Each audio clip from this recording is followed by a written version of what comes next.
नमस्कार, FM news देख रहे हैं आप। आपके साथ मैं हूं आस्था श्रीवास्तव। रुक करते हैं खबरों का। प्रदेश में भाजपा की हर घर तिरंगा यात्रा की शुरुआत हो गई है। सीएम पुष्कर सिंह धामी ने चंपावत के लोहाघाट अद्वैत आश्रम मायावती में भाजपा के कार्यकर्ताओं और आश्रम के पदाधिकारियों के साथ हर घर तिरंगा यात्रा निकाली। इस दौरान भारत माता की जय, वंदे मातरम और जय हिंद के नारों के साथ मायावती आश्रम का परिसर गूंज उठा। गौरतलब है कि सीएम पुष्कर सिंह धामी बीते दिन से चंपावत दौरे पर हैं। अपने चंपावत दौरे से पहले सीएम धामी ने खटीमा में शहीद स्थल पर आयोजित हर घर तिरंगा कार्यक्रम में शिरकत की, जहां मुख्यमंत्री धामी ने उत्तराखंड राज्य निर्माण के लिए हुए शहीदों को श्रद्धांजलि दी। स्कूली छात्रों द्वारा निकाली गई तिरंगा यात्रा में प्रतिभाग किया। इस दौरान बच्चों में खासा उत्साह देखने को मिला।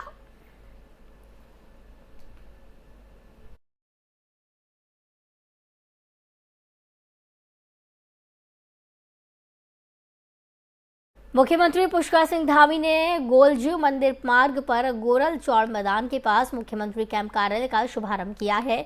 मुख्यमंत्री धामी चंपावत के विधायक हैं। कैंप कार्यालय खुलने के बाद अब स्थानीय लोगों को अपनी समस्या को लेकर देहरादून नहीं जाना होगा।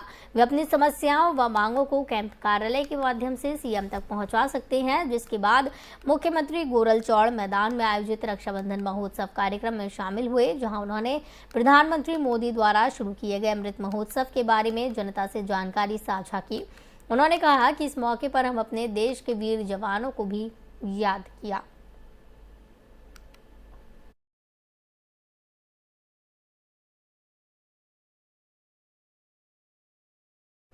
समस्त उत्तराखंड में देश की आज़ादी की 75वीं वर्षगांठ आज़ादी के अमृत महोत्सव को हर्षोल्लास के साथ मनाया जा रहा है। वहीं हर घर तिरंगा अभियान को लेकर भी लोगों में खासा उत्साह देखा जा रहा है।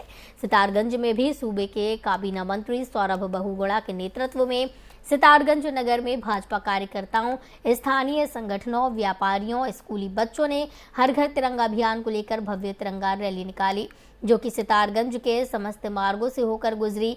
रैली का नेतृत्व खुद प्रदेश के काबीना मंत्री सौरभ बहुगुणा के द्वारा किया गया। इस अवसर पर भारत माता की जय के जयकारों से पूरा शहर गूंज उठा।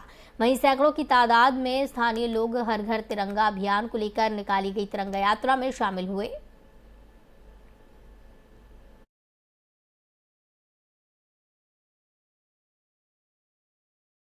जनता का, समस्त स्कूल के मालिकों का, समस्त हमारे समाज सेवी संगठनों का, समस्त हमारे व्यापारियों का, हमारे सितारगंज की सारी जनता का मैं बहुत बहुत तहे दिल से धन्यवाद करता हूँ, साधुवाद करता हूँ कि आज उन्होंने तिरंगा यात्रा का एक हमने आह्वान दिया था।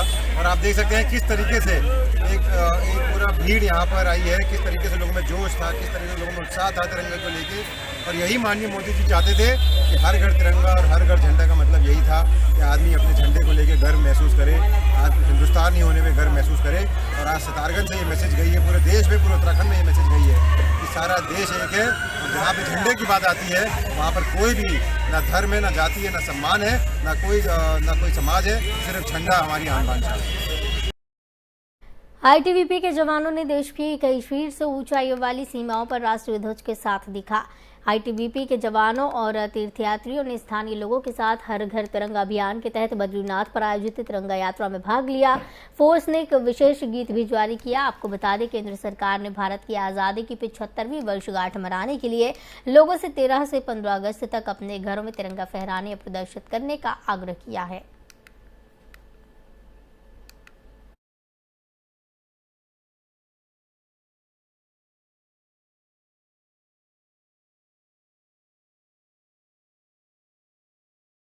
उत्तराखंड अधीनस्थ सेवा चयन आयोग पेपर लीक मामले में गिरफ्तारी का सिलसिला बढ़ता जा रहा है। उत्तराखंड एसटीएफ ने नकल माफिया गैंग की अहम कड़ी को गिरफ्तार किया है। सरकारी नौकरियों का सौदागर कहे जाने वाले मास्टरमाइंड के मुख्य साथी तनुज शर्मा को लंबी पूछताछ और पुख्ता सबूतों के आधार पर गिरफ्तार किया गया है। एसटीएफ के मुताबिक गिरफ्तार आरोपी तनुज शर्मा देहरादून के रायपुर चौक का रहने वाला है और वर्तमान में उत्तरकाशी के राजकीय इंटरमीडिएट कॉलेज नेटवाड़ में शिक्षक के रूप में काम करता है। एसटीएफ ने आरोपी को पूछताछ के लिए बुलाया था और उसके बयानों के आधार पर उसे गिरफ्तार किया गया। तनुज शर्मा ने पूछताछ में कई अहम राज खोले हैं। उसके बयान के आधार पर एसटीएफ ने सैकड़ों नकलची अभ्यर्थियों को चिन्हित कर लिया है। ये सभी एक ही क्षेत्र के निवासी हैं।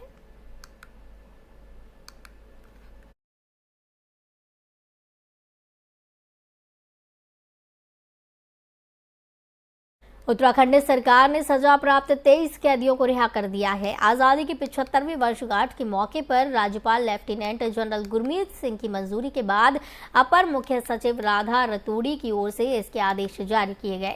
विभिन्न अपराधों में बंद उक्त सभी कैदी 10 साल से कम सजा वाले थे, जिन्होंने अपनी 2/3 सजा पूरी कर ली है। अब 15 अगस्त को इन्हें संबंधित जेल से रिहाई मिल जाएगी। प्रदेश सरकार हर साल 15 अगस्त और 26 जनवरी के आधार पर कैदियों को रिहा करती है। इसमें सर्वाधिक 8 कैदी हल्द्वानी जेल में बंद हैं, जबकि देहरादून और हरिद्वार जेल में 4, सितारगंज ओपन जेल से 3, टिहरी से 2, जबकि पौड़ी और अल्मोड़ा से भी 1 कैदी की रिहाई दी गई है। इसमें 2 महिलाएं शामिल हैं। इससे पूर्व 26 जनवरी के अवसर पर भी 150 से अधिक कैदियों को रिहा किया गया।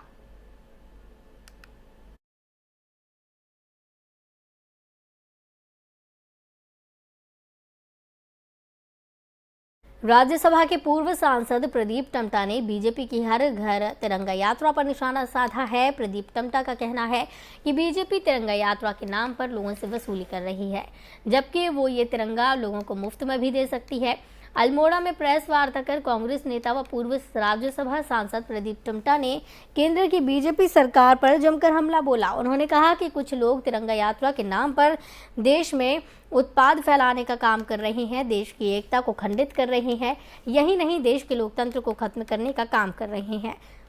ऐसी ताकतों के खिलाफ कांग्रेस की भारत जोड़ो पदयात्रा काम कर रही है। भारत जोड़ो पदयात्रा के माध्यम से देश में शांति और एकता को बनाए रखने के लिए लोगों को एकजुट किया जा रहा है। कहा कि कांग्रेस की इस पदयात्रा को लोगों का काफी समर्थन मिल रहा है। भारत की कांग्रेस पार्टी के द्वारा जो तिरंगा यात्रा चल रही है, उसका सीधा अर्थ ही है भारत जोड़ो तिरंगा यात्रा है। भारत को कुछ ताकतें तोड़ रही हैं और जो हमारा राष्ट्रीय ध्वज है वो सार्वभौमिकता का, वो शांति का, वो प्रगति का प्रतीक है। और आज कुछ लोग कि भारत की कांग्रेस पार्टी के द्वारा जो